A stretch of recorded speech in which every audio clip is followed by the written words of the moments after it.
আল্লাহর হাবিব বলতেন ইন্নাল্লাহা হাইয়ুন কারীম। আল্লাহর হাবিব বলতেন কেউ যদি হাত তুলে আল্লাহর কাছে দোয়া করে আর চায় ওই হাত ফিরিয়ে দিতে আল্লাহর নাকি লজ্জা লাগে।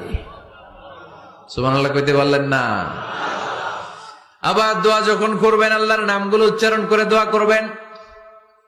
আল্লাহর অনেকগুলো সুন্দর নাম আছে না নাই? ইন্না লিল্লাহি 99 ইসমা, আল্লাহর রয়েছে 99টা সুন্দর সুন্দর নাম। এই নামগুলো যে মুখস্থ করবে, নামের হক যেই ব্যক্তি আদায় করবে, তারে জান্নাতের মালিক বানায় দিবে কে? দোয়া যখন করবেন আল্লাহর আসমাউল্লাহিল হুসনা গুলো বলে বলে আল্লাহরে ডাকবেন। আল্লাহর একটা সুন্দর নাম আছে আর রহমান। কি নাম?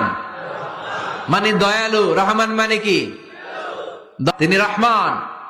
এজন্য দোয়ার শুরুতে তারা ডাকেন, বলেন ইয়া রহমান। সবাই পড়েন ইয়া রহমান।